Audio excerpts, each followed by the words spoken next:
to the people that are still small. We are going to introduce training information still in the grade 4. We have so many people that are being deviated, are going to are being stolen, and because we have people, small people with 5 years, they already take care of WhatsApp. They take care of their things. So this is what Sergio was mentioning here.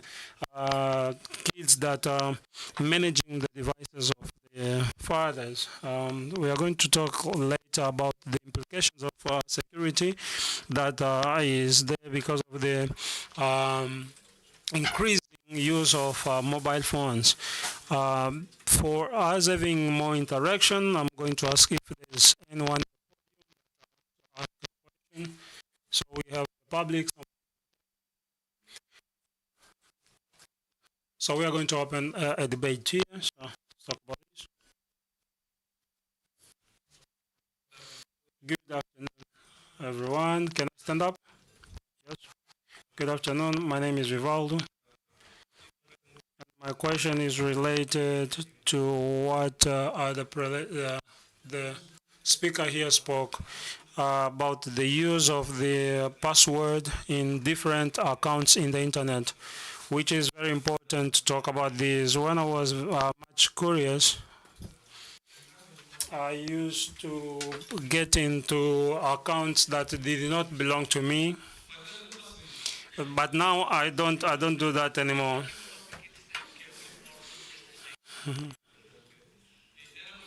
So it was easy to get into these accounts because people used to use passwords that they use their names, date of birth. They were very weak passwords.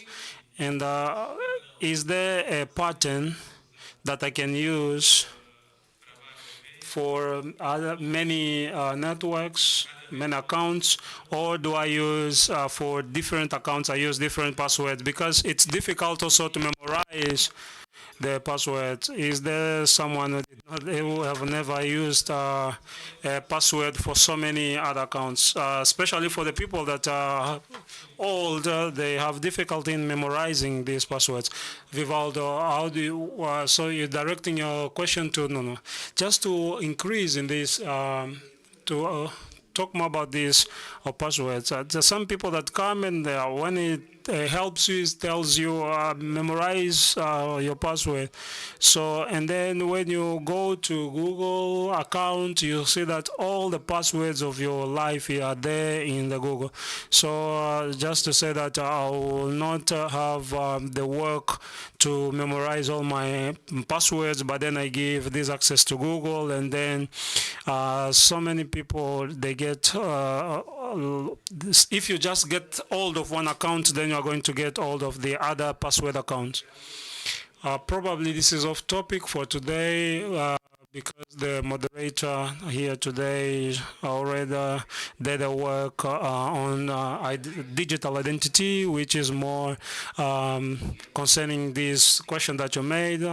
In fact, this is a problem, but my point of view is that internet is almost like an anarchy, and many young people, they dominate the market because like Google, we have authentication system, and many times we use the account in the Google to authenticate other sites, and today, if I have to use solutions of SAP, then they have their own certificates. What I want to say is that it's in the hand of the entities and the companies about this of authentication. So you are still going to have many authentications for what you are going to want to do. So this is something that is really very difficult to deal with, but there are people who can help us to do this in a very easy way. For me, it's difficult also to memorize our passwords.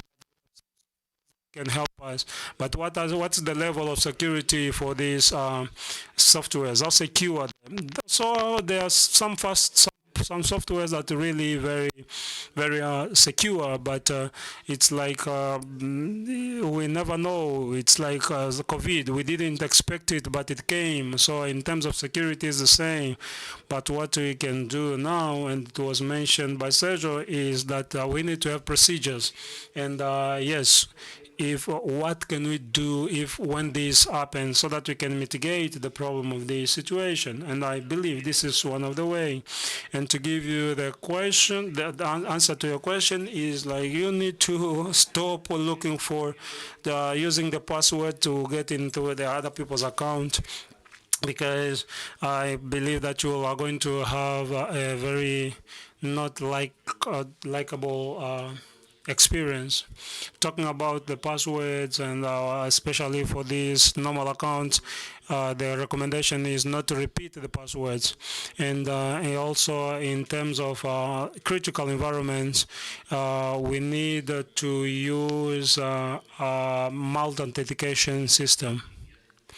Today we feel this a lot, especially when we are doing a transaction via Visa, because sometimes we have an application of the cell phone, like we have multi-functions to authenticate these transactions that we do via Visa. So, and this give us more, we in a certain way get more secure. So I'm going to complement something here for all the present people, not only for the people that asked. So there is this site alliance.org. The objective of this site is to bring a new tendency, which is passwordless. It was never natural, and it has never been authentication. Especially because of the facial recognition, utilization of behaviors. It is the tendency of many enterprises, Microsoft and so many others are bringing this. So talking about the IoT, there are people who in a certain way abort the companies. They think that the devices of the employees are secure, but the objective of the company is to give secure to the employee. But in a certain way, they are going to have more risk when they use this necessary device, because there are so many supports that are not in a certain way in the same line. So DoD is not a good idea to put it in a certain way. So my advice is that the enterprise is going to permit the employees to have their own devices, because so many people don't know that using WhatsApp in your personal cell phone, it's a BOID. So and the company many times doesn't know this, but who knows this? Who controls this? And so the question is, what are the regulations that we need to come? So we need to deal well with the regulations and also protect the data, especially of the companies. So add something in terms of devices of the company. It's better. It's necessary. There's a need to create specific environments, like a personal environment and also the companies. So we need to know how to deal with the same device when we are dealing with companies and also personal information. And sometimes the enterprise cannot control the environment in these devices. So Marcelo said it well. Many of us have WhatsApp groups belonging to our work. Then what are the implications of the security dealing with all the work issues in a WhatsApp group? So in the last things that you said, BOID is a question that we discussable, and I think that everyone that is in the business industry knows that there are limitations that industries have, because there are sometimes people take different laptops that are not even the right one to do the work, but then they have to do the work in different things. And I believe this is an adaptation that the enterprises are trying out. It's not really the solution, but it's one of the solutions. And you already heard about the virtual environment, and today we can in a certain way have in a DDI we can structure the environment of the company, and then it can be well controlled. Then what happens is that when companies adopt this OID, then this what happens is that all these informations are all locked, and this is in the ideal scenario. But then if we go to the other side, then we know it's a different thing. And I believe it's important that using the OID in one scenario, in a certain way, perfect way, it can be very perfect for companies, because the money that are going to save in maintaining the laptops of the employees, it's huge, because someone who is inside the IT of a company that have like 1,000 employees, it's difficult to change the devices, other issues like the mouse and then the key. So it's a lot of expenses that the company are going to have. In the beginning, it's going to be less money used to this, then it's going to get worse. But I believe that the OID, when it is used in a very good way, especially for people who have implemented it is useful. It's possible that organizations, they can a certain way adapt to a model of let's imagine a scenario here. I came here for this event. The organization of the event decided to make available sites of internet. I come with my device, I access the internet, I heard and I read, and I heard about man in the middle, which is used mainly for espionage. Then how secure am I with the Wi-Fi with this event? It is a good practice when you say we can never use open networks, open Wi-Fi's, especially when we are doing something secure for the work. We need to work on a secured network. This is one of the great challenges for people who want to control rules, and also it's one of the techniques that we have, because it's possible for us to interfere in the communication and no one knows what is happening in this. In this context, do we have, when we are connected to open Wi-Fi, how do I be aware? The thing is, you are not secure when you connect to this open Wi-Fi. But the question is not this one. If you don't have a VPN, then I'm going to get one and free. The thing is, who is giving you this VPN? Because it's not like I'm going to just download the software of VPN and then I just use. It's better for you to use a known VPN, because if with free products, you are the payment. So if you have, like, one of the things is also, if you have three Angotic Wi-Fi's, which one is the correct one? And because one of them should be of the one who is going to is, because I can also create here one Angotic Wi-Fi, and so many people can connect this by faith. And this is one of the issues that we need to deal with. So let's follow the organization. So you never know in the next Angotic, if you don't do this, then it's going to be difficult. But Angotic Wi-Fi is secure. But I would like to add something, because it's interesting. Many people don't know this, but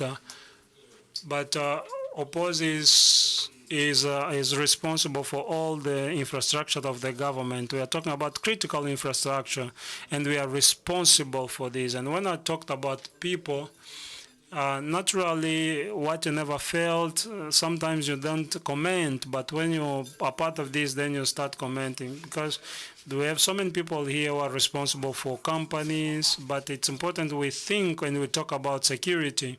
And when we started, we talk about the security, but when I already introduced the man,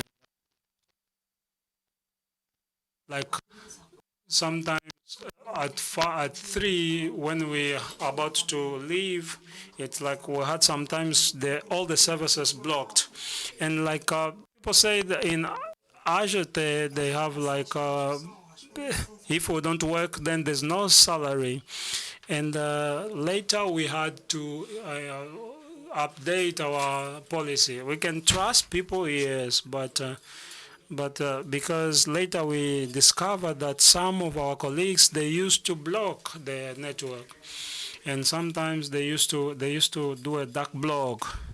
They put a loop in the switch code and they blocked the network.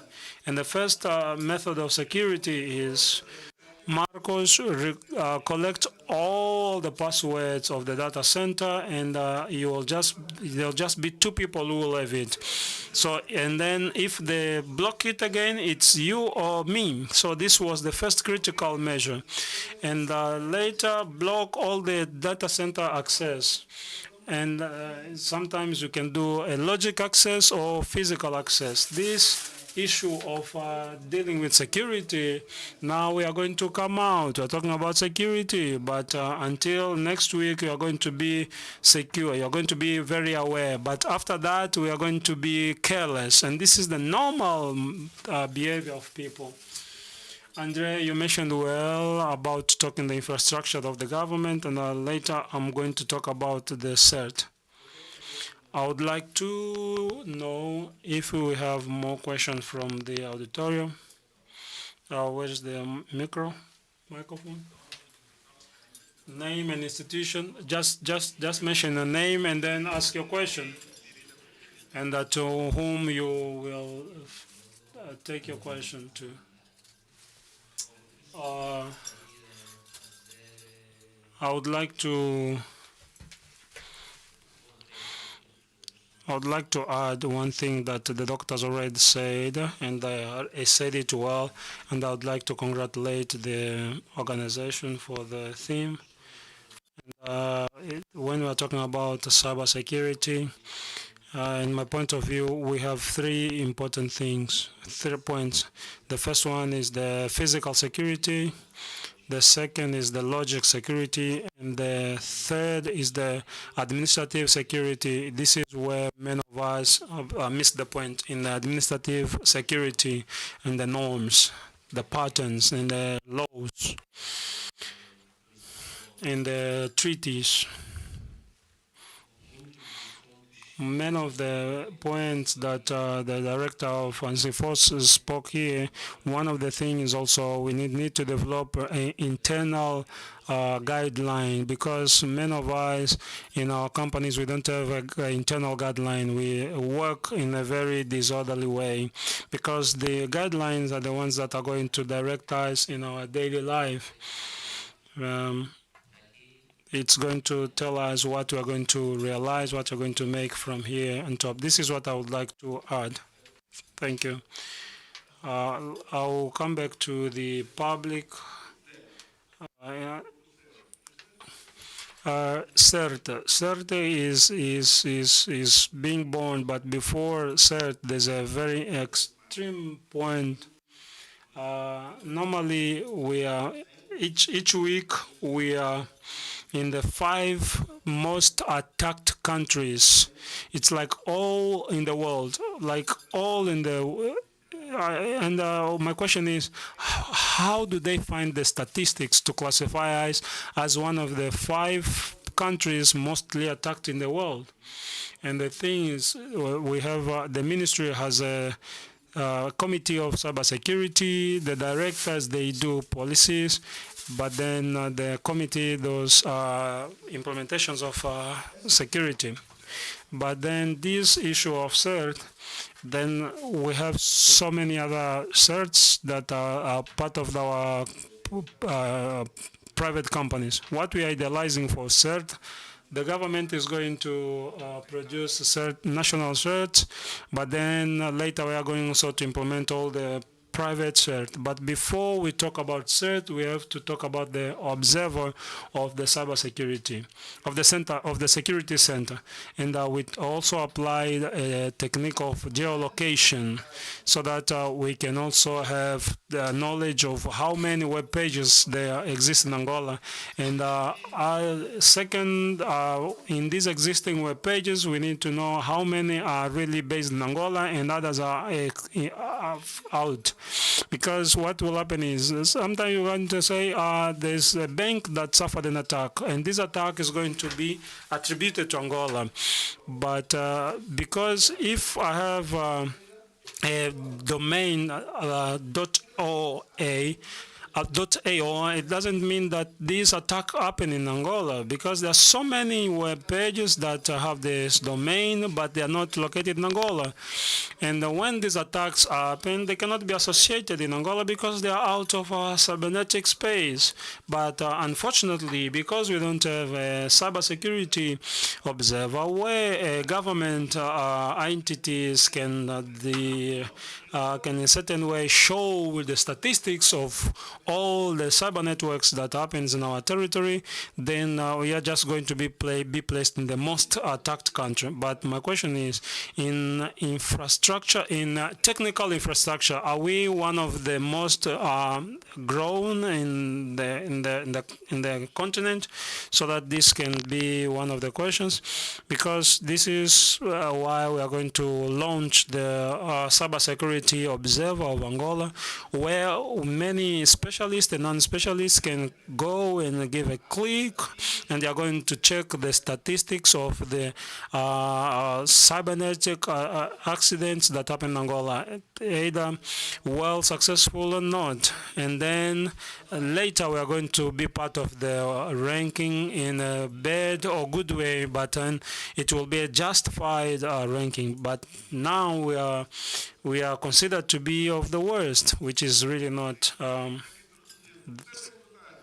so well. But our question is, we are a country, we are a sovereign country. We cannot just accept any ranking. And this point is clear for me and especially for the public, but our major interest is in CERT. What does CERT has for us? CERT, the national CERT will be a reality in half a year, in 1.5 years.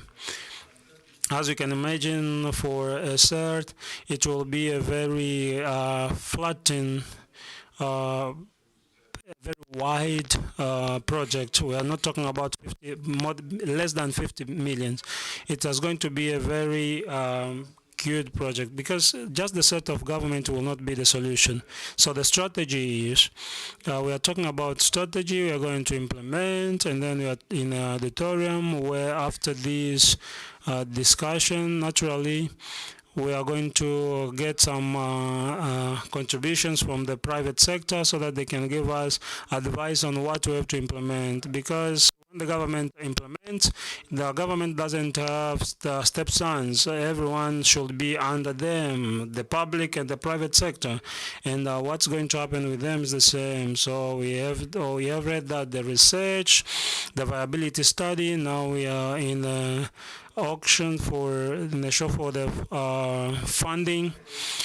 We have already the physical location. We are going to build the CERT, and saying that the companies that are here, and for those ones that can see us via internet, they can also create their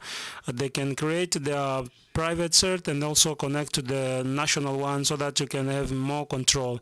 But the tendency is that in a period of 1.5 years, then we can to count on the implementation of SET. One of the biggest problem in the implementation of cyber security system is the board, the administration.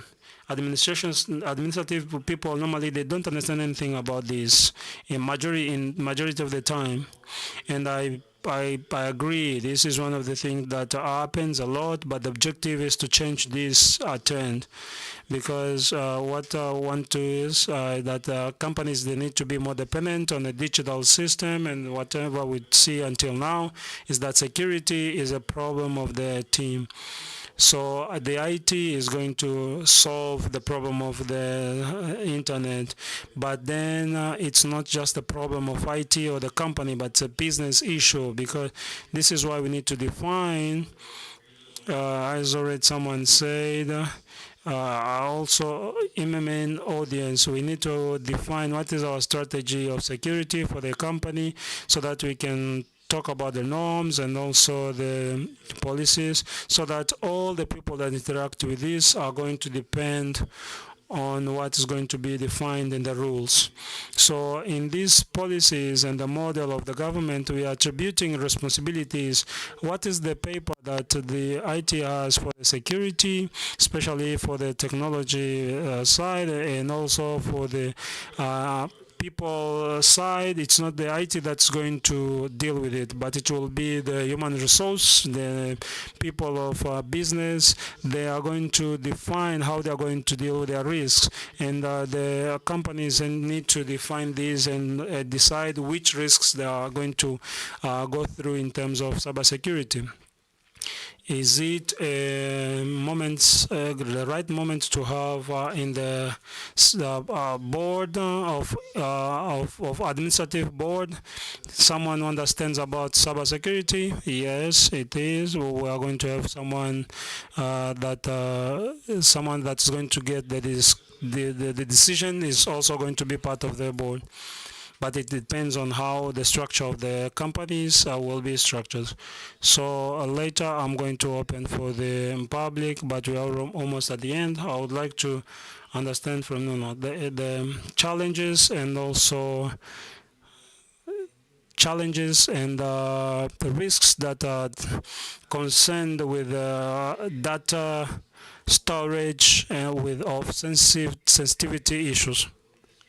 This is one of the questions that we can have many answers.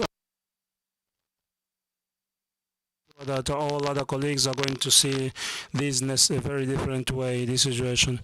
And I'm not too much favorable in cloud storage. I don't agree much on that. Why? Because of so many issues that we spoke.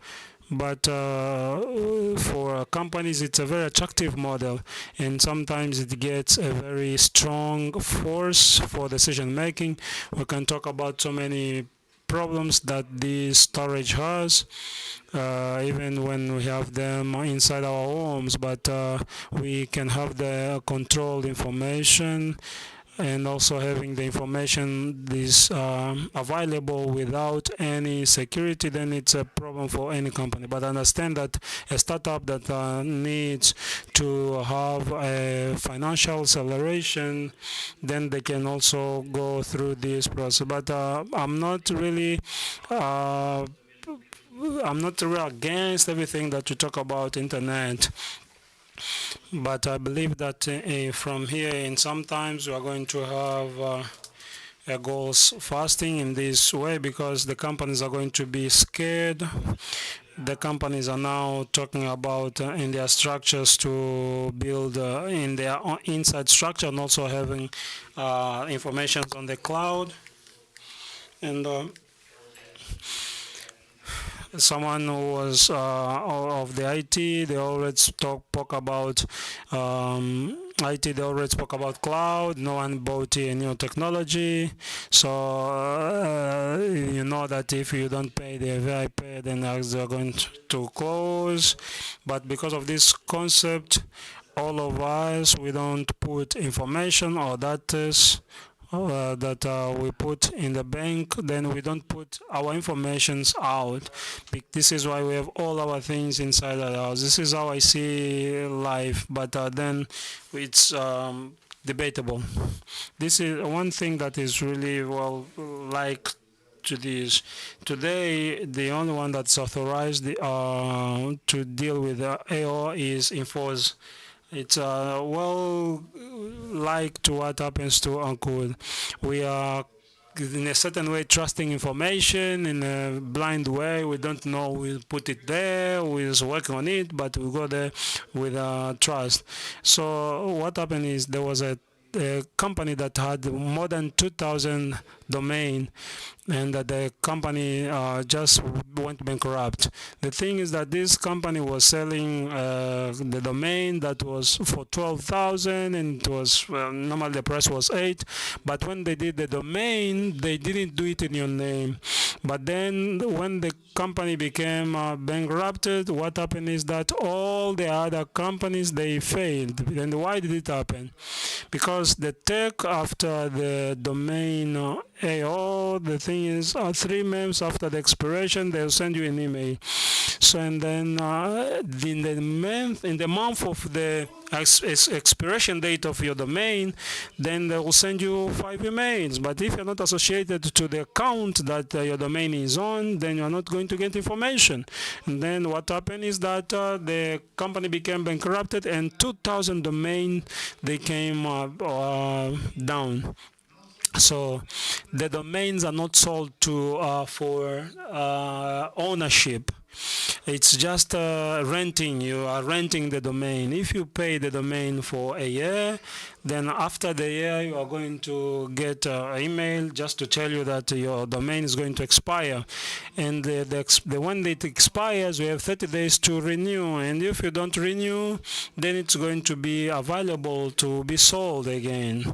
This is why companies that have their own domains, they protect themselves. What happens in internationally is I'm attentive to the domain of the central bank, especially because sometimes the domain for sovereign entities, they never come back for to be sold again. And then what happened is that if I get a Befia domain, when it expires the next day I can sell it. And then what happened is that the owner, the one that was using it, then he can come and negotiate with you. The thing is, when we get contract of the domain, there's the contract is there, but you don't read. You just do next. Then when you start having problem, then you come and say, yeah, my domain. Then I'm going to show you in big letters and say the domain is not yours, but it's you just you are renting the system, and if you don't renew it in 30 days, then it's going to be available for other people. And the only entity that is authorized to sell domain AO is Enforce. But their domain.ao, is it also part of the Enforce? Yes, it is. Why do we have this duality? Digital .ao selling domain and .ao also selling domain. There's a problem that was never solved publicly. It was never clarified publicly. Before the Enforce was split apart. So from Enforce there was Eman, and in this separation, SEP was for the management of Eman. The one that supports all the electronic service of the government of Angola. So it was the initiative of the government, so the SEP translated to them. And it's important that we have secure all the domains that are sold. And what happened is that we associate all the domains of SEP, and we took it for the fiscalization of the domain.ao. But then in this, not currently, I have the .ao with Enforce. The .ao is a brand that belongs to Enforce. So now all the domains that are part of the Enforce, but then all the information that they use to get to be part of the back off, it's going to sick, and then we had to complain for 3 months. People that could not have access to the serve, so it was just for us to safeguard all the access for the people that had accounts on the .ao, with the same accounts they used with the .set. .sep. The last question. We're almost at the end. Here in front,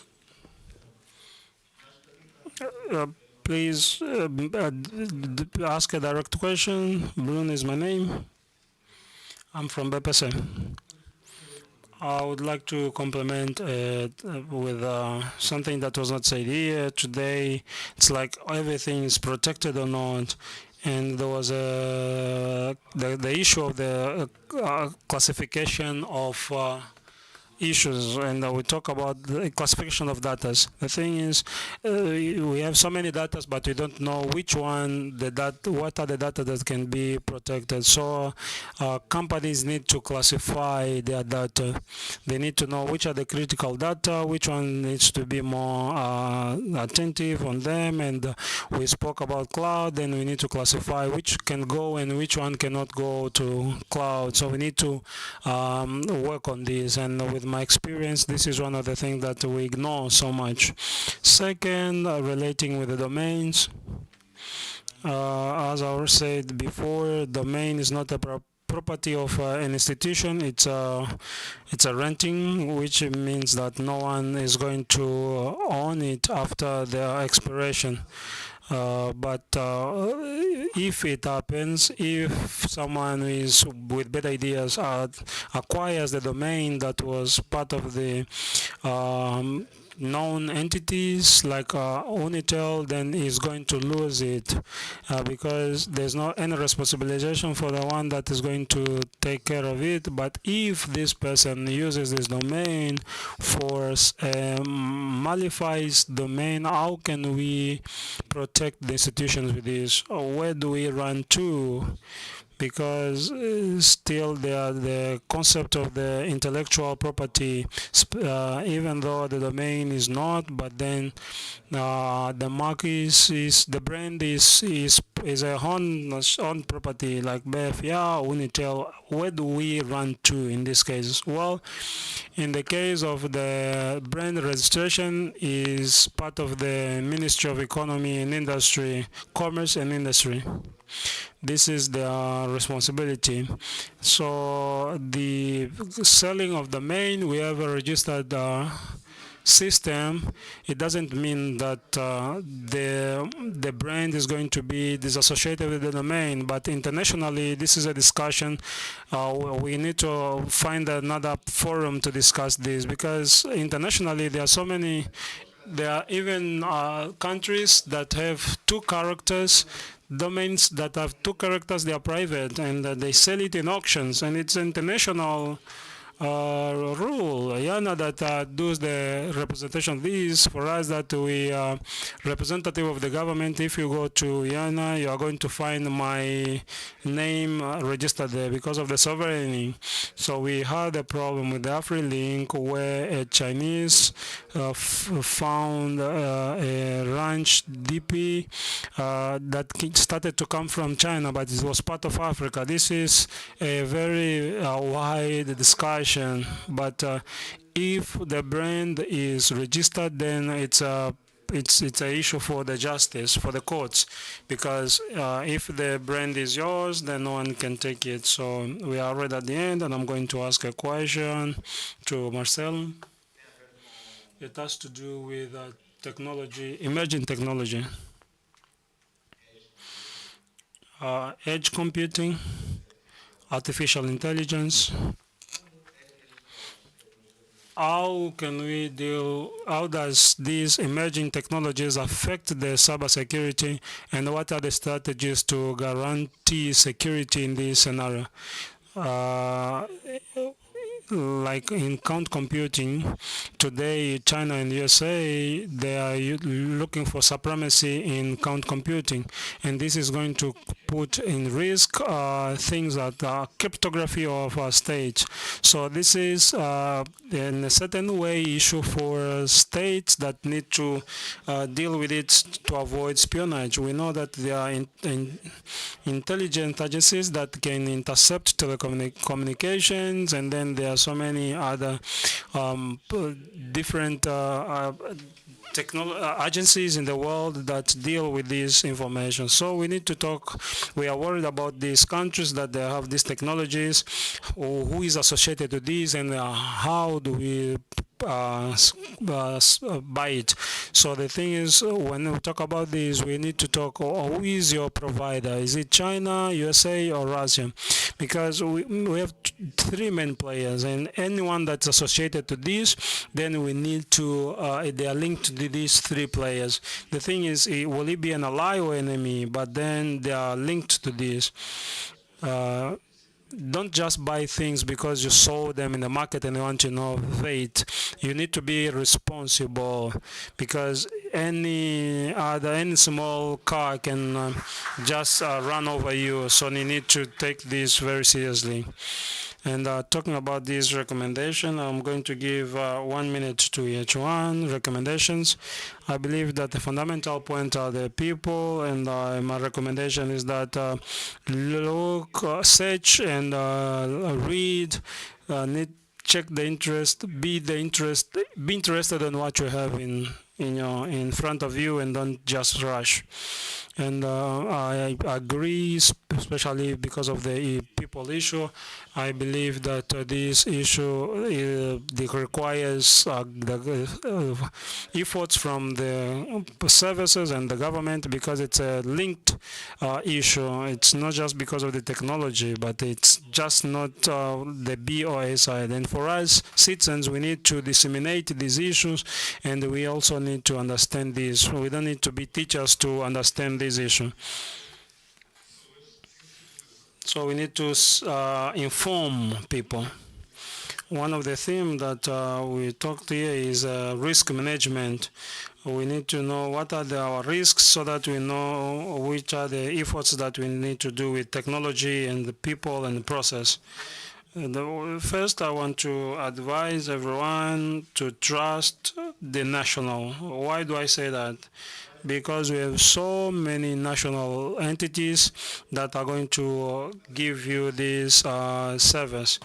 But in many times we have so many people that are here that are controlled. They are cyber networks controlled by people that they don't even know.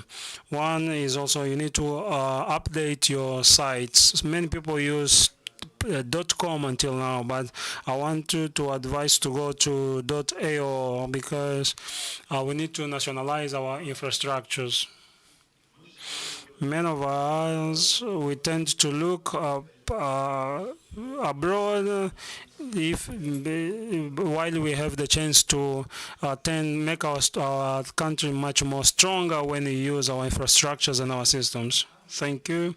We have so many initiatives for digital literacy and also cybersecurity. Mythics are some in the directive board of cybersecurity, and as partners they have the portal ITE that has a literacy program of digital. That is most of the time they go through the public TVs. Ladies and gentlemen, I thank you, and I hope you were clarified. We could not hear all the questions, but on your way out, you can talk to everyone that is here. So thank you very much.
that the innovative industry has. We are going to discuss this panel with the four guests that are here. That I start off by introducing Lionel, that represents Inatel, and then we have Diogo Souza from KMG, and then MS Telcom, with whom I had the pleasure to work with last year, that will represent, and then Tech that is also here represented. Towards the end, the public will have the opportunity to ask questions. I'm the commercial director and I'm also involved in this topic that we are going to discuss today.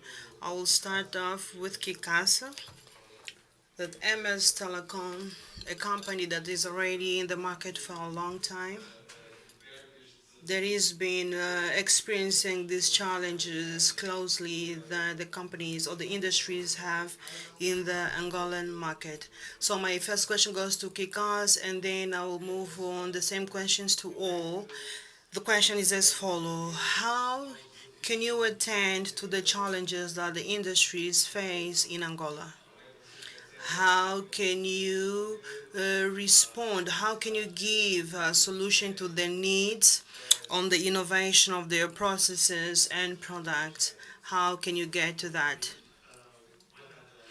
Good afternoon, everyone. Good afternoon, colleagues from the panel. MS Telecom, for instance, has about 23 years of experience in the market of telecommunications. It started off with an ESP, an ISP, internet service provider, and later on we had to innovate, and now we are at the era of managing this challenge of being an MSP. Because apart from only providing connectivity, we also want to provide services upon connection. The challenges in technology in our sector in Angola, I could consider them to be in an evolutive phase, not that one that we had hoped for. I was still very young, if I will remember, when we started going abroad to get solutions to connect the country via satellite links, and then we had inter connections with microwaves, and then we had to do the Accord of Luanda Lobito via SDH, which were microwaves. So since 2008, we started having connections via fiber. We have been helped by other companies such as Unitel Telecom. So everything based on connectivity era. So now we have moved on a step to face challenges. How does T-Tech and IT company, how do they handle these challenges apart from connectivity? Because there are other services that the industry needs. I think this goes way beyond technology. If we have to think that the whole globalization is being modernized and going through this process in the production channels and the value channels, it's another model of business, it's another knowledge. Teach Tech, as an integrator of solutions, we create solution integrations for business. So technology comes as a support base. If you don't review your business model so that you can be part of this new ecosystem, you cannot structure yourself or optimize your process. You cannot bring efficiency to your operations. You cannot take or deliver to your end client on the services. What do we do? So there are many business solutions in the concept and contribution of these concepts for the new business models, and consequently the restructuring the value chain of client, because client is the end of the value chain. This does not only involve automation per se, because we cannot automate chaos. So it's an organized process. If a process is not efficient, then it's useless to bring technology and hoping that there'll be miracle. It's on the contrary. It will be faster for wrong decision making. So it's in this sense that we support in the solution of business, automation of processes, requalification, the requalification, because the personnel needs to develop new skills. We just came from a panel that spoke about leadership, so we cannot be different from that. When you talk about a new model, we have to talk about a new mindset. So in the end, your focus is business to develop and improve and give a qualitative step. Yeah, for us it's like a tripod because people and technology are also important. Within Angotic, the message has to do with technology and modernization. So what we have been seeing, what we are seeing, companies such as Diogo's KMG also helps companies to move in a direction, gaining advantages from the technologies at hand in processes. Do you think that the innovation, which is already part of the industry, is an obligation to survive? Is it helping or is it bringing about confusion on the development of companies? Thank you very much for for the question. Innovation is never a confusion in the process. It always helps. So we all have to work together with this purpose.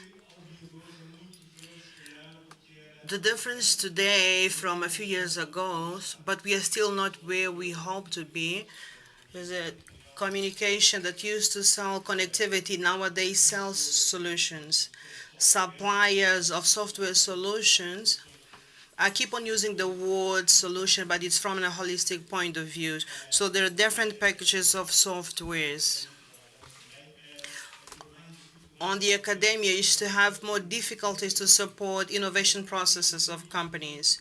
In 2023, we are already acting, the four of us from this panel, to work with a specific partner in the vertical sense of the industry. Because we came from that conversation or transactional conversation of connectivity, and then I'll tell you, I'll sell you a package of VRT, all these changes that take place. But now, how are we going to reach the next step? The four of us together, we look at each other's clients, but not a partner of this process. Then we have to build a solution that will help to add this value to this business. And this is apparently easy to be done in a sentence. So how do we do this on a day-to-day basis? This is what we are trying to work towards. One of the topic has to do with literacy, technological literacy. I was going to ask that just now.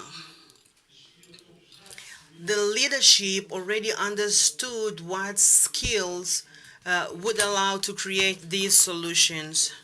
So we work with theoretical solutions,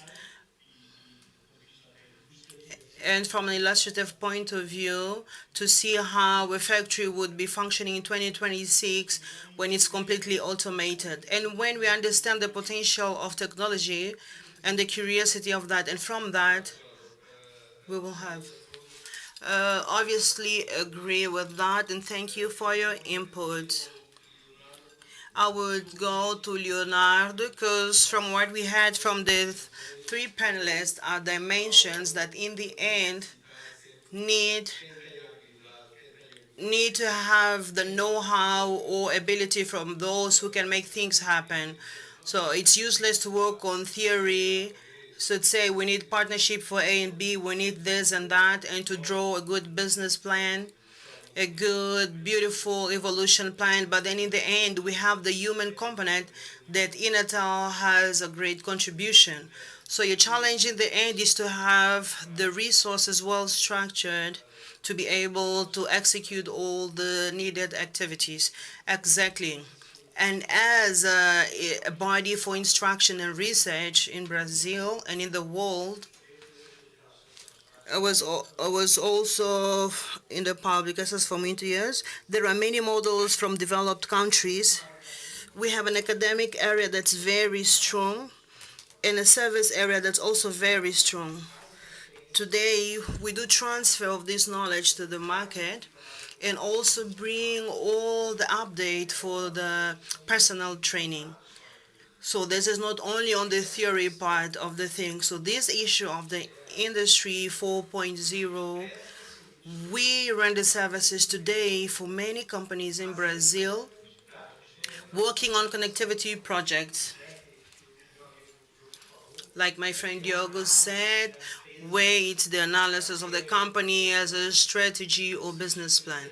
After this has been done or carried out, where technology has had as a basis to increase the competitivity of the company is where we come in play with the project of connectivity. So today we have a body of about 650 employees that carry out these works with companies, and some of them also act in academia. So we are all synchronized with everything that's happening in the market. Okay, in other words, there's a link between what is land and business. And towards the end, you have to give the solutions for this. Of course, yes.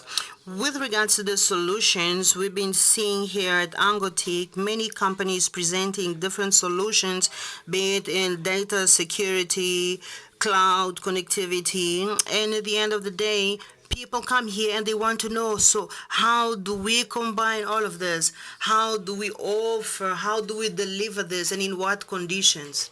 And for MS Telecom, what do you have to offer to the market today that can answer specifically to the question of the need of cloud, the need of data security, and the equipment themselves? Because we're not only talking about security of data, but the equipment himself within a data center. MS Telecom, with this purpose, is currently offering cloud solutions to the market for cybersecurity. And in our solutions, we have 3 data centers where we can do this hosting of cloudings. And all these depends on the business model, on the biz model of the prospectus. This is because many times we see that our métier, which is telecommunication, there are many challenges to constitute an infrastructure as such, but there are people who have the need to start the evolution. So in order not to start with high costs, they go to our services. We can host their servers, and we also have, for those that have already seen our stand, we have a solution for Drones Pro, where we will help in research, especially for those areas where the human access is very difficult. We have Drones Pro to help us in this regard. We also have for mining. We know that for a greater part of the accidents in prospection, in order to see what we have in a pipeline and so on. So the human access is very difficult for such areas. So why not place a robot? And we are already striving to see, to reach 4.0 industry, like it was mentioned by Lionel. I can see where we are trying to get it. He's trying to sell the services. We want to understand how to apply these technologies, because the challenges we have today, the traditional operators have technologies which are known as legacies. They are outdated. They need to be updated or replaced so that they can respond to the challenges of today. In the projects that you draw today, are these one of the challenges that you have? which is to advise that whoever in these services that needs to improve their infrastructures. Of course, yes, and the question, the doubt is on telecommunication. As a professor, I believe that communication from afar, communication has become a commodity because in fact we have the different levels 1 and 2 of connectivity. We have softwares and so forth, different platforms, but companies are reinventing themselves. And we've been seeing this movement in Brazil in operators, within the operators, to be able to answer these specific markets. For example, the Telefonica is our partner in Brazil. They created a company called Telefonica Tech.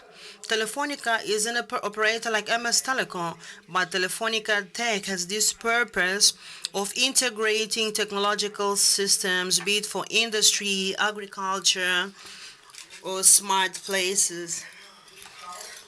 So it's a new vertical, and it's a lot of knowledge that is aggregated to connectivity. It involves platforms, applications that will impact all this business in the industry. One of the movements that we've been seeing in developed world technologically, for instance, Brazil, it's the fusion between companies that from start, for instance, there is no relation between them. The operator of infrastructure, traditional telecommunication operators or service render that are now merging, but they all maintain their independence in terms of business. So this is one of the challenges. Do you think today consultants like KMG are already working towards these things to help companies in the consolidation or fusion, which is more added value so that we don't have many companies dispersed doing the same thing? Of course, these are the challenges that we have.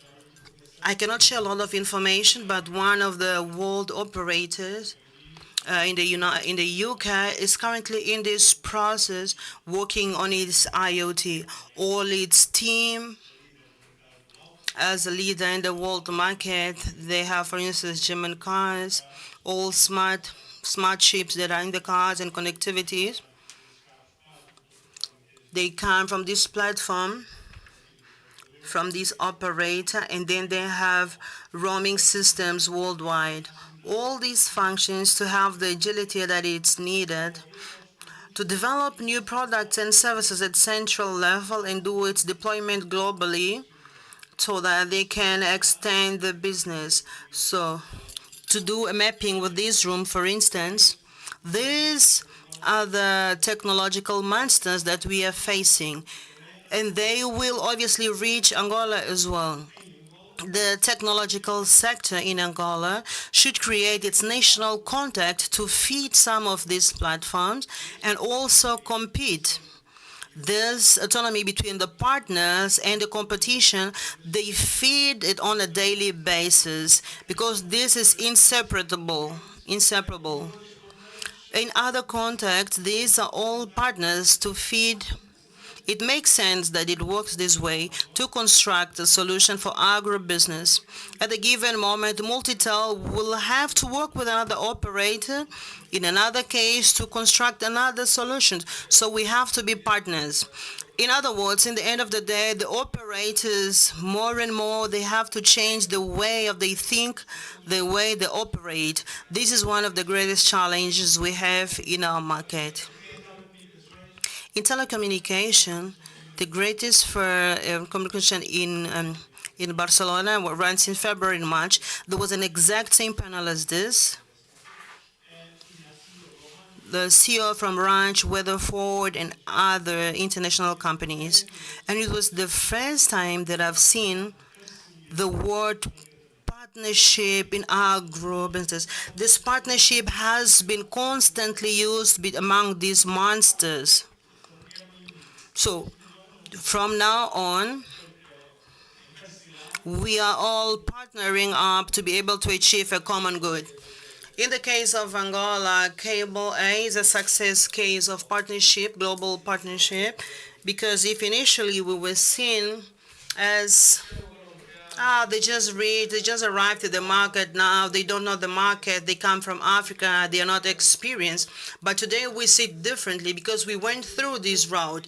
Instead of competing, we asked them to compete because competition associated to collaboration. And today we end up gaining advantage with regards to this. I would also place a question to Tara that also tackled on the topics that we discussed that has to do with the challenges to adjust yourself as IT companies to all these fusions, all these integrations that happen worldwide. It's not only about reorganizing and modeling business, but also to see what tools can be considered when these fusions are made. Exactly. I started my intervention to talk exactly about the integrations and collaboration and competition.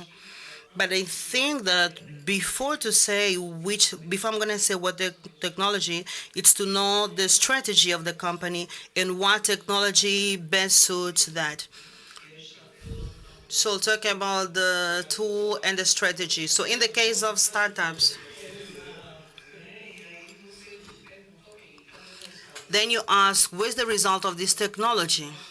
Technology will only attend to the issue if the strategy or the strategical position is correct. Because in this movement of competition that understands collaboration, everything, and specialties, they need a strategic positioning. If the company is not clear on that, no technology will be welcome because technology we have is what we've seen from Angotic technology for all sectors, for the different sectors.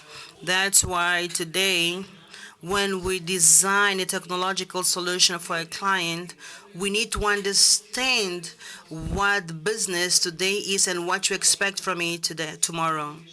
Otherwise, investing in technology that is not well defined, it will not bring the expected output. So this is very fundamental. Well, in a country like Angola, where we still need a lot of innovations, and startups are a good steps to innovations. How can we help the startups to give this qualitative step? I think we'll look a lot at tendency, but once more, technological tendency. We have to converge. We have to converge this technological innovation, the vision in terms of strategy, tendency, and the change of market and economic so that we can have a technology that can be scalable. A technology I don't need to have a good idea, think of a technology, fantastic. In a year's time, this will be done because it didn't marry with the concepts because of this modeling that we've seen. So the young people in the startups do not want to wait for this process. They want to cut it short and give that step that is expected. So the secret here is this speed, this convergency, because we cannot delay in the process. We have to be self-sufficient to converge from the best technology in a very intelligent manner for my business. In Angola, for the market not being matured, we still have challenges to work on, and these challenges are quite interesting because are not found anywhere in the world. And they want to give these quality steps well structured and well thought of to make sure that there are more companies emerging from this. And we should create a specific environment for this. So my question now goes to Kikas. Is MS Telecom able to work on this environment for startups? Have you been doing something for startups to be able to develop more and give this step that is desired? For startups directly, we haven't started working on this cooperation yet, but we are initially working on the environment in such a way that the startups will be able to put their product on top. This is to assure the information availability so that they can start submitting the product. For instance, our clouding service startups can make use, can have their applications and place it in our cloud. These will be availed to everybody that's interested. This is one element that we have started working on to bring the startups with us. Not only startups, but also companies that have already left the phase of startups. Nowadays, trying to visualize the operations to have, considering the operational costs.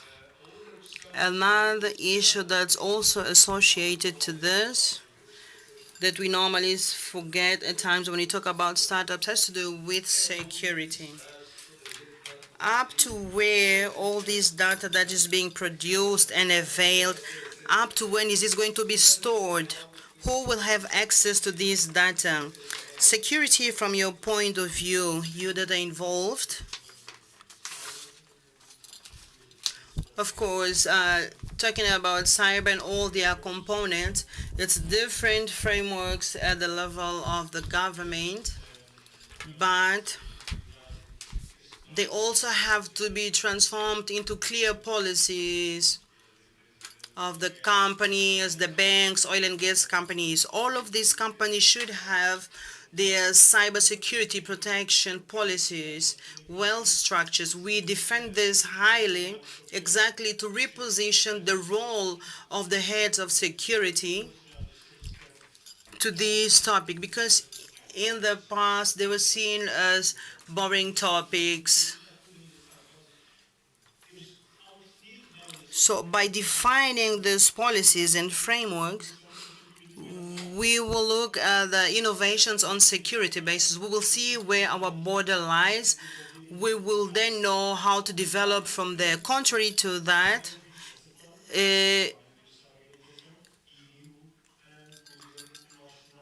new phenomena such as tech that are emerging at the very initial phase. So the clarity on the definition of policies and strategies on security should be a driver for the public sector. Because when we reach the implementation phase, that will be essential. A note based on the previous issue, it's very important for Angola. This has to do with innovation on the startups and the ways on the new cycles of involvement are impacting.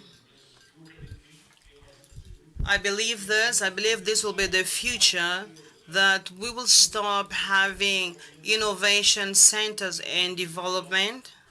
This is happening in Israel because there was great motivation, which is the capital. All flow of capital, none of them in the world can say that I can do that. In Africa, for structural reason, we will not have a capital that they have to with the new technological phenomena that we have to reach these cycles, we do not need that much capital because the platforms are in the cloud. 3 people can produce the same as 300 people. So for us as organization of our office in San Francisco to understand that the capitalists who were sitting on top of great money distributing around are concerned because instead of having 20 projects to be analyzed, they have hundreds and it's quite viable. So this means for us, we have projects that we are not that need does not need the same capital because of the impact that it has. We have this situation with Angola. Angola Cable had this promotion for 2 pitches for startups to represent, and we've selected 5. And then we had a final selection from which we took 3 and gave them awards. And we gave them incentives to continue. They can all be improved. All the startups today in Angola We say this is still something innovative. It's in fashion. In other countries, not so much, because in Brazil, when we talk about startups, the dimension is quite different. And your projects and your consultancy is a fundamental role. What are the areas where you mostly work when you handle with startups? In what areas do they need support? We have a nucleus of entrepreneurship. I speak from a colleague or technician techniques at the water division. We are maintained by a foundation, and we play it in a tale so that when a boy comes, we do a brainwash, a total brainwash to him for entrepreneurship. So we have a very well structured nucleus of entrepreneurship where the creation of startups is the cherry of the cake. So the problem is that today people look at our model, which is nationally awarded. What do I do to have a startup? No, that's not the question. The question is how to build a process to reach those startups. So our incubators today has 15 years, and we have more than 70 companies that have been created with a 95% success rate. So we work on the technological factor. It's a very interesting model that we are trying to replicate this at different municipalities, creating a different innovation hubs in different provinces where we start with the training process, pitches, pre-acceleration until we reach the creation of startups. They always ask, in how much time can we do this? Minimum 3 years. But can't we shorten this to 6 months because my mandate is almost finishing? No, thank you very much. We don't do that. We can't. It's a natural process. We put it in 3 years so that we can help the municipalities to create and have a great success. This is one of the greatest challenges that is associated with the different industries. Timing. Timing to do things, timing to go to the market and announce. And many times we are impatient because we want to jump phases. I like the intervention of Sandra when she spoke about to automate cows. Yes, but obviously it will still be cows. It will keep on being cows, but automated. In the project of these tax, for instance, I see because we are partners, the project today, regardless, they are more based on security of the organization. It's still it still needs to work on the human resources. What do you think? Of course, it's important. We cannot do all this transition if we do not change the mentality of the people. Last year, we opened a new business unit, which is the TISH method, where this method does not only focus on training, but the whole structuring of human capital, from the strategies up to the technology that supports management of human capital. So it surpasses the training. So it's a requalification. Uh, Even though the word qualification is not adequate, so we call it a requalification because we have to relearn everything because we are used to the previous reading.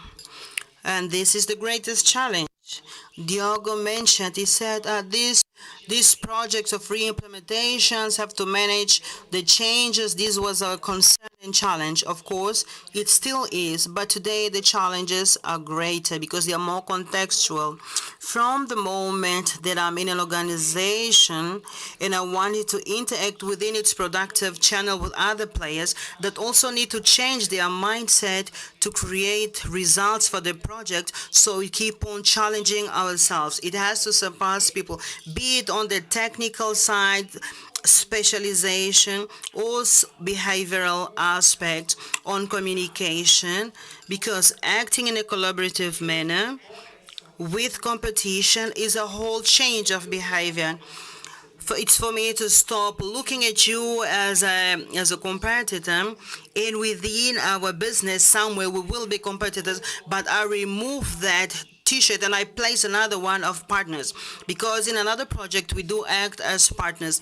It is important for you to have a negotiation capacity, communication capacity, and empathy.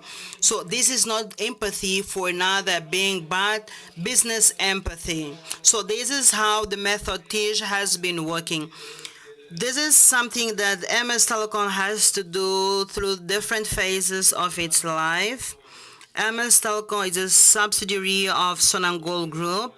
In being Sonangol Oil and Gas, they are not 100% telecommunication company. So there's an adjustment process through this time.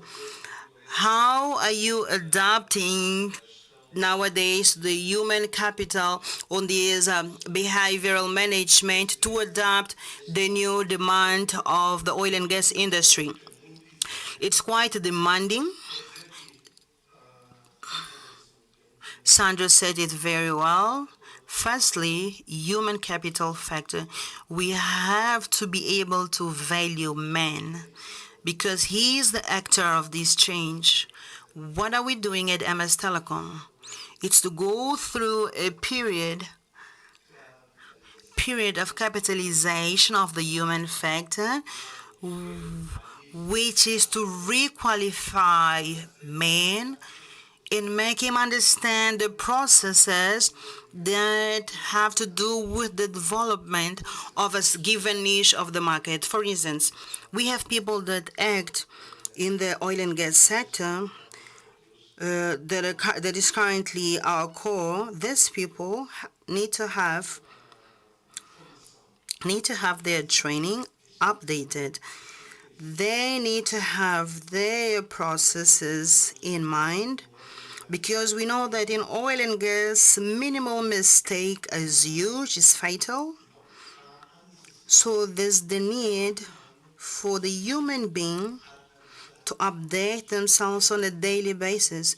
MS Telecom is working towards that so that we can have the processes and procedures aligned. We are a certified company by ISO 9001, version 2008, and we are now working towards certification of ISO 9001, version 2015, which is the latest one, where we have to read processes, procedures, and go over them thoroughly again so that we can align ourselves. Because the industries today are not only requesting for services, they ask for a combination of specialties that companies have to deliver, and certification is one of them. Not only generic certification of processes, but even certification of the personnel themselves. If a personnel is going to install a satellite or router, they need to be certified to say that they are able to do that, because this is an assurance that there's quality in the work that is being delivered. And the quality of the work is the greatest challenge of the industry, especially for a market such as Angola.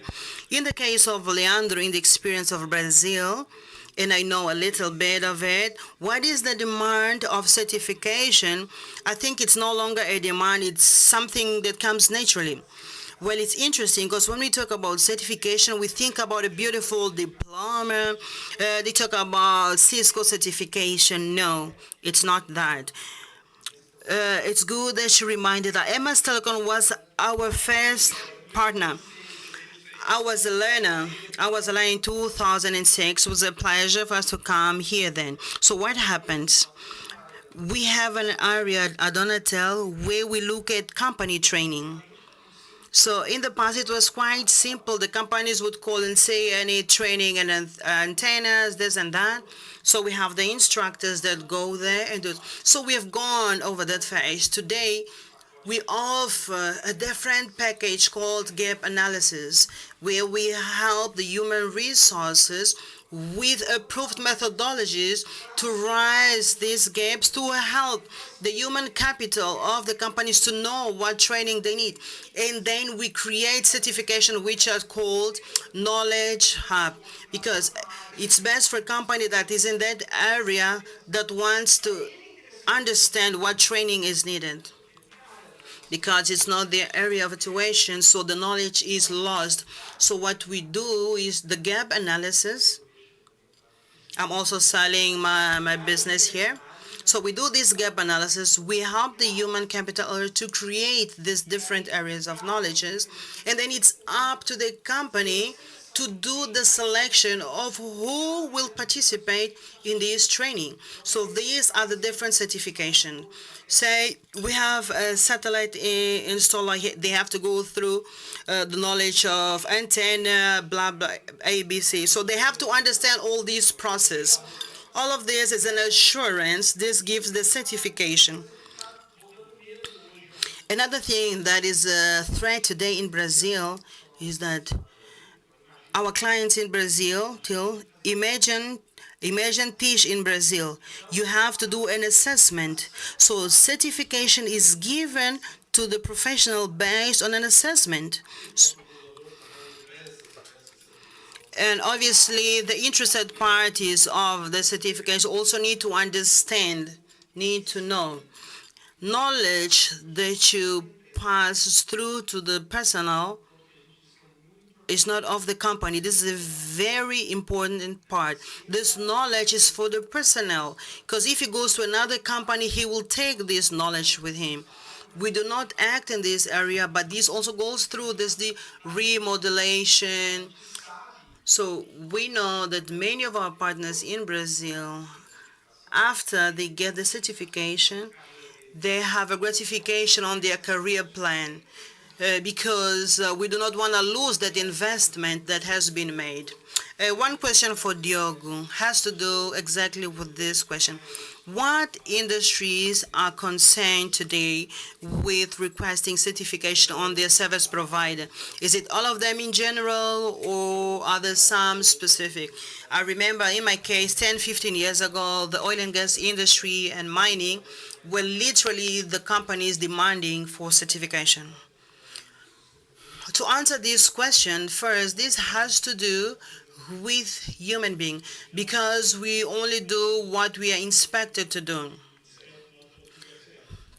Exactly, do what you inspect, not what you expect. As a regulated industry, the tendency is to have strong certification. Oil and gas, even harder.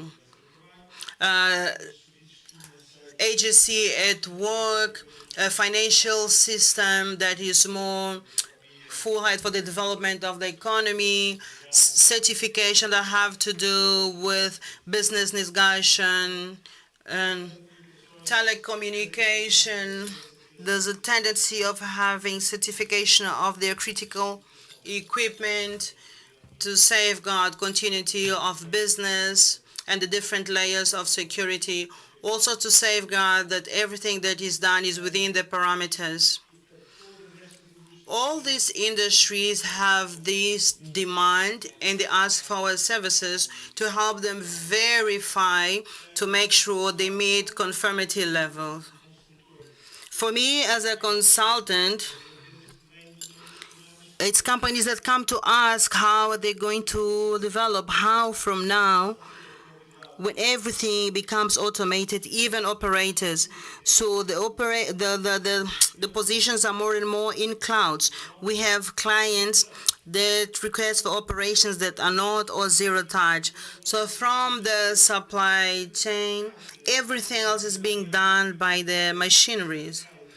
So when we start going into edge, people will keep on existing, but it's an overlay on the transactional of the operators. So historically, so people say, how do I analyze so much?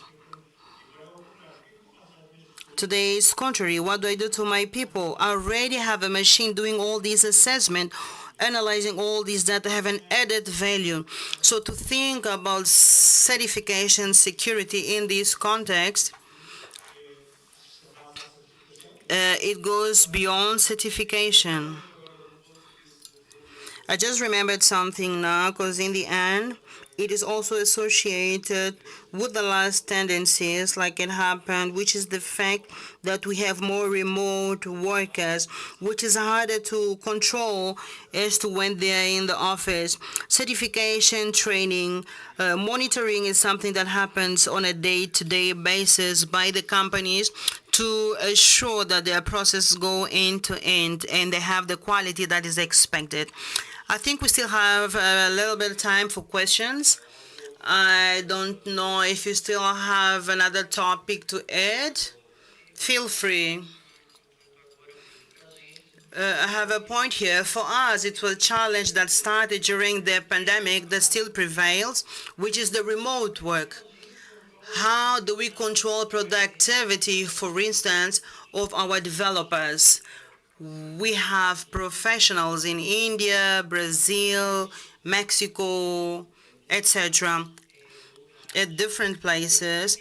How do we align everyone to the purpose and objective of a project and delivery in a productive manner? So this is a daily challenge. Yeah, yes, you made it to the top and you surpassed the challenge. No, I believe that all of us here, we are facing the same challenge. To work with a remote worker, I mean, Talatona, they're in Patriota or in town is one thing, but working, I think Diogo also has the same challenge, but especially because it's a global company. So technology comes in here to give the needed support by monitoring, but we also have to bring the commitment side of the things from the people, the sense of responsibility and also a leadership, self-leadership, because to be able to be responsible for the delivery of that result. And then we have the different programs and gratification, everything that is a strategy for human capital to gain advantage from this moment. So this is a constant challenge. So we've been recreating ourselves on a daily basis because we surpass some challenges and others not, because we cannot attain 100% of it. There's no organization that can satisfy 100% of the employees at the same level. So that will be total miracle. So this is a challenge that we've been seeking on a daily basis. Thank you very much, Sandra. It's going to get worse. Also, this is a constant challenge, especially in programming. It won't come to the initial state. And I'm also talking because I deal with young people that have a different way of thinking. The system of thinking is different. If there are people here that will say, what are these old people are talking about? These things of working in the office. It's like anytime, anywhere, we need to change our mindset, because it's like our mindset is still with an 8 to 5 working system, but they need to do what they want. It's not only our mindset, but also of our client, because as consultants, we suffer a lot with this, because our clients, they need the team of consultants inside. So how do I work with this generation that wants to work remotely? So there's no way. So they just want to work without having business. So this is a very great discussion. So this is a discussion that in the interior, but it works a lot for the media, for the average Brazilian people. So the salary of people that in São Paulo is also from different of someone in the rural area. So now we have good programs that losing, but they are living in small cities, but they are working for people that are in Denmark, Poland, and it's like we have some people working also from Angola, and they are all doing this online. So sorry for calling you old man.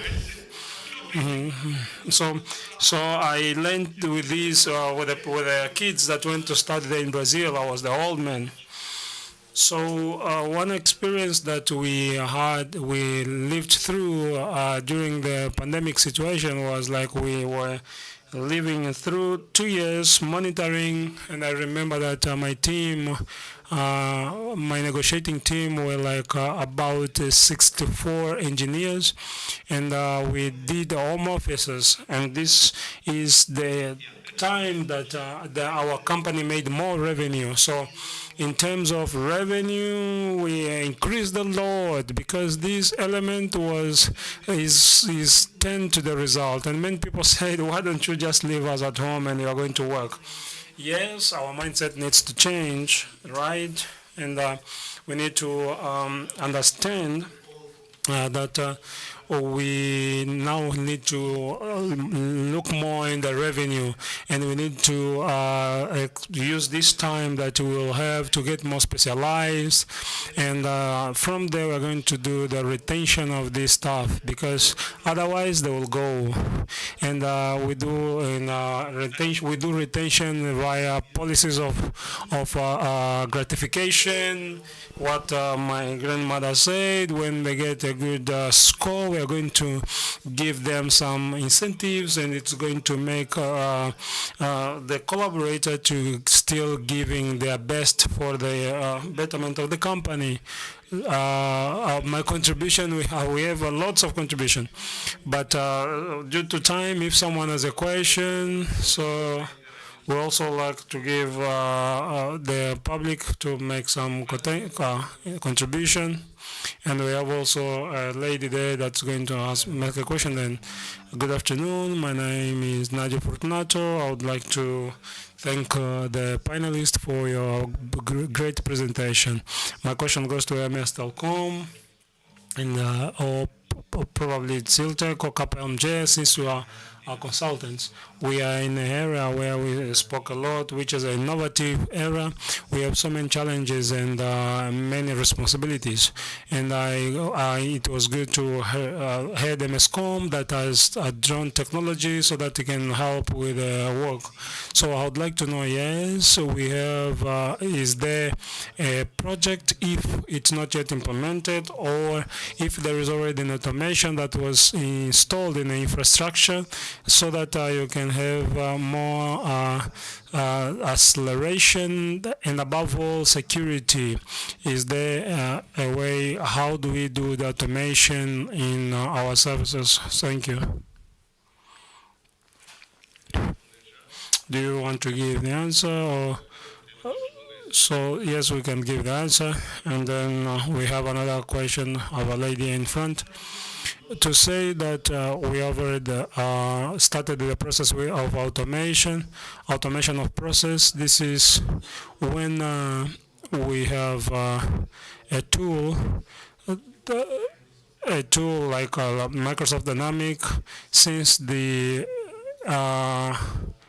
entrance of the clients requires then through the process of installation, maybe the man that is doing the field assistance. So we have everything mapped until the end of the project. So in this way, we mitigate all the mistakes before the client gets to know this, because if the client comes to the knowledge of these mistakes, then it's a disaster. So we know now that we are now controlling the question of implementing system, and also the process, which is our team will in a certain way will alert the team, and then we have an area of SLM that has a follow-up, that has the follow-up of every tickets, which is the requirements that we do. So everything, our process is transversal, and everyone has the possibility to do a follow-up and mitigate all the human errors that can come up. And I also saw a very automation of the process. I didn't see a human automation, if I understood. So it's also we also have a mechanical intervention being substituted by automation process. We have we used to make some work in Africa. We have some big players in different countries and around Africa, South Africa. So it's easy for you to understand who it is. It is what we call zero attachment Africa cooperation. So everything about logistic, the goal is to make all the logistic automation, and then so that people of the company may not be involved in this process. So after so from also entrants that come from different channels, digital channels, we have some automated mechanisms that are dealing with it, so that we avoid that technicians leave their house and then they go to the site. So we spend a lot of money. But when we deal with the parameters that are in the high cloud, so it makes things out. So dealing with the platform layers, it's really very uncomfortable. But this is something that is already happening, and we want to have a zero touch operation, because I just want my people to be selling, because everything will just be magic. So what we do is we deal with the selling, and magic will just be happening in a box. I believe that Angola will come to this stage, but we are still in the process, and we are still working towards this direction. And everything is directed in process, but in Angola we have so many also automated processes, which in a certain way helps a lot when we have a global operation, because the great enterprises that have global operations, they are the ones that were there in the operation of zero touch, because these will decrease the costs. So there is a lot less intervention of staff, and when we have global intervention, we have different time zones, and this in a certain way will create incidents on the network, and also the requirements of intervention. So we are going to now for the second question. The lady that is here in the first line. My name is Patricia Oliveira. My question will go to Manuel Kasaka and also Kappa Perja. In terms of solution, which concrete solution? I had so many things, but which concrete solution that you have, the solutions that the ICTs bring for the growth? So in a short way, which solutions do we have? Thank you. So I can summarize it. I did not summarize it. We talk about a lot, but we talk about collectivity, data security. We talked about the business process, because we need to rethink our business. We spoke about human resource. So today we need to import different solutions in these areas of knowledge, and this is what many enterprises are doing. So we are doing linkage with point-to-point. So in traditional languages, there is transmission circuit. So whatever name you can do it, but also we talk about data security. How do we store the data? How are they going to be distributed? I don't know if you need to give another word. Sandra spoke about something very good about business. So we need to look on the process of business. We need to rethink better. How can I develop a business before I go to implement it and create a company and work? Because there are costs, and the costs are associated with the time that it takes for me to implement things. Sometimes what I need is everything that I do is not necessary. And the issue, we are living the phenomenon of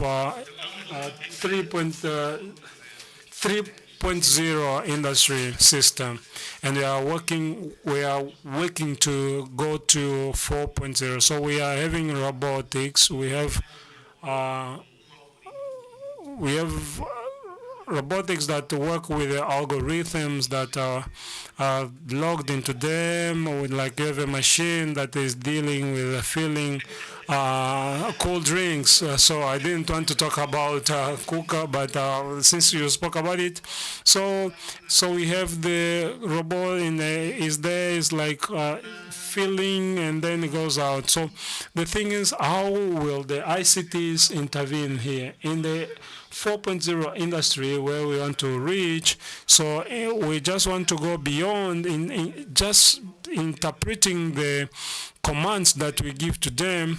They can also do correction of some logs, which we are going to be passed from machine to machine. So where the machine will say, okay, this bottle is not full, and then is going to send it directly for correction instead of sending it to away, putting it away. Is going to take it to correction. So it's going to change to go through very high data transferring system.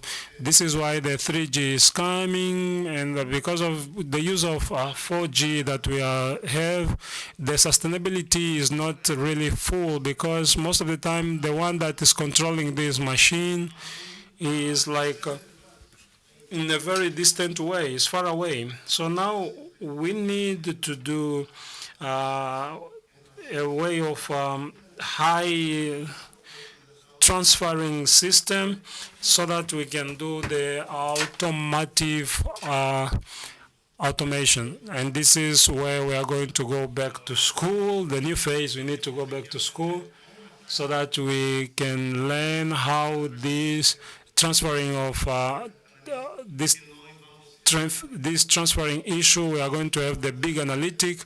This is where the cybersecurity attacks the cyber attacks will come. So now we need now to be analyzing if we have cohesive data, and this is where Diogo will come, so that we can in a certain way create a good scheme, a good system. Sorry.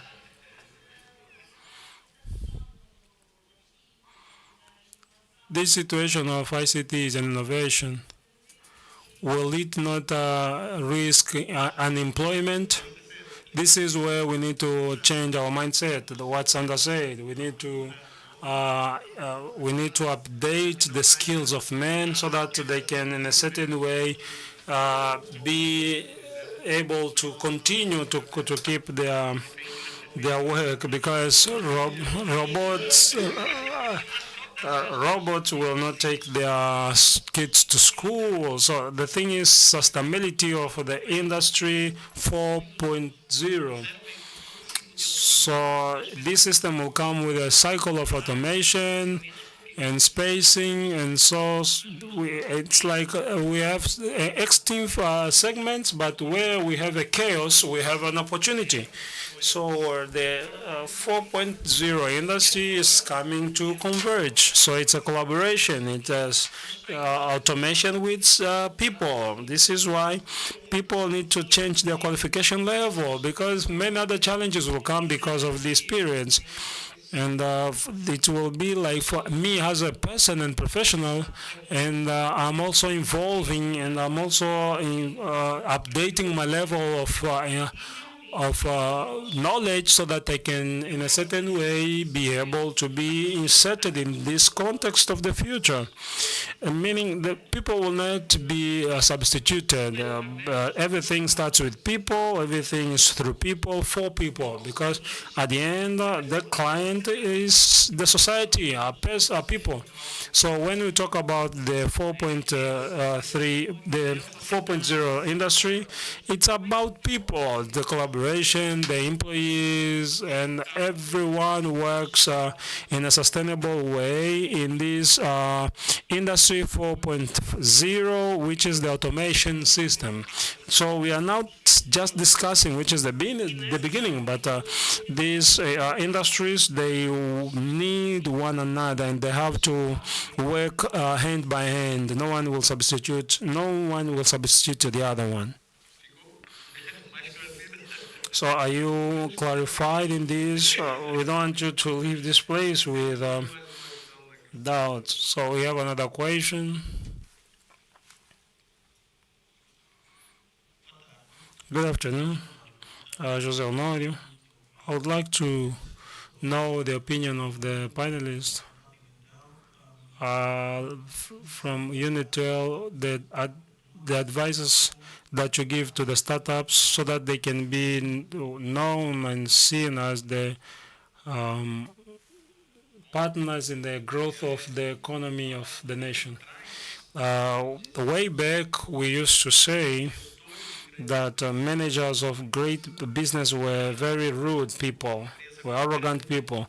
It's like they thought a big company, they do everything, but we have seen that things are changing, meaning the integration of large, great each and every day, and the one technology does not have a way to integrate a very huge necessity of technology. So this is where even great companies used to buy startups, and even they get allied to startups.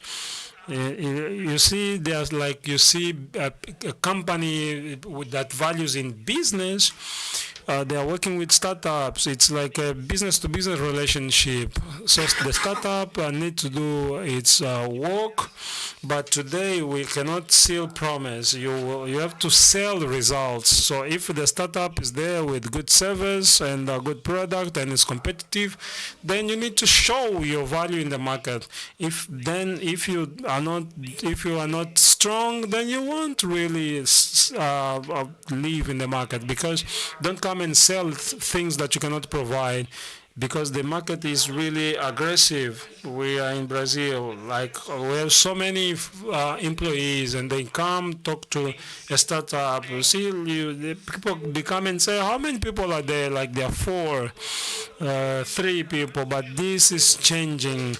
Sometimes things also changing. The managers long ago they used to come with suits, but things are now working. They come more and so he goes and talk to someone who is there. He can give a solution, but he's working with slippers, but he can find the solution. So he has to go there. But the startups, they need to position themselves, and they want to and they have to show their value, because the market will buy value.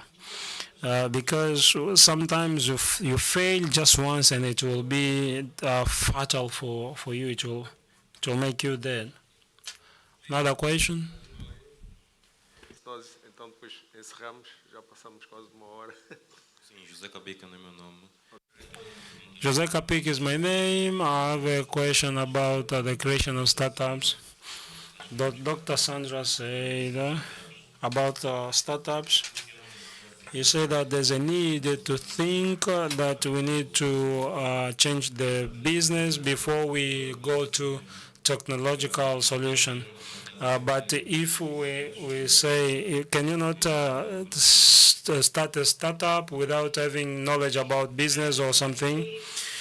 But it's not like it needs to have knowledge about business, because this is something that you don't learn in a formal school system, but you need to have an open vision of the world, because you need, as technology can be a product or a service, but it has to be sustainable, and for it to be sustainable, it has to be molding itself for different business. So you don't need to have a technology that is not adaptable to a bit different business. So otherwise, it will just be a finite idea that will not survive in the market. So for the startups to be sustainable, they need to sell service and products. So what are the services, the business that will accept these products? So when I say about business and products, it's about the market change in economy and all these movements that happens in the industry, because it's the industry that moves the world. It's the industry that will move any productive chain. So for me, that I'm in starting a startup, creating a startup, I need to have a value that will change the market. So I understand the chain, the productive chain, but I created a service. So how innovative is this service, and how will it help the market? So this is the solution for the business is this. So the first thing is the knowledge of business is important. So it doesn't mean that this the confound of the company that needs to understand, but you have the incubators, you have the consultants that can come and give you support in the attribution of this business. So it's not a reason for you not to start to do something. But the thing also is you need to take out the fear of failure. So don't be too conservative. Like if when you fail, you'll not be anyone in life.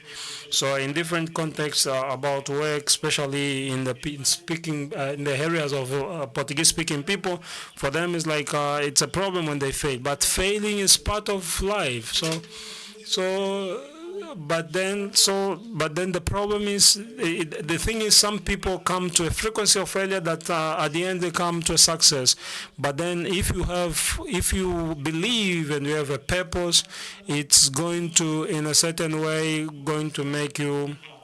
Right, so sometimes you will fail, but then you just change something simple and then you see that things will work. So don't be afraid to fail, but follow the support of the ecosystem. And I believe that in Angola we need to activate this, make it more dynamic. The enterprise sector, they need to create more mechanism and open it for the other people, so so that the startups may not be afraid to talk to the CEO of Sonangol and other companies, but without fear. So partnership, we spoke about this. It's important for the startups. So the startups need to understand that if you understand the technology, then the component of business is just a partnership. So being a partner, it doesn't mean that you will just be part of your business, but probably it will just be a partner that along the way is going to help you, is going to give you clear direction of the business. We call this pre-acceleration. In Angola, we call it acceleration net. Pre-acceleration is the startup will show you a model of MVP. It will show you the service and product to the market. The market will give a feedback. This is good. This is not. Change this. Change that. So it's a process of refeeding until it matures, going through all these failures that Hugo said. Then the startup will understand that it's now mature to go to the market. Because when you're failing, you're not yet in the market. Because when you sign a contract, you cannot fail, because now you have money involved. But in the process of pre-acceleration, you can even fail. But as I already say, this is a process that sometimes takes 1 to 2 years. It's not simple, but depends on how complex the business is. But it also depends on the enterprise. So we are done for today, and I appreciate your participation, especially for the speakers that were available to come here and talk. In this system, we are still going to talk. If you need to have like an informal conversation during this event, you still feel free to talk about this in the private forum.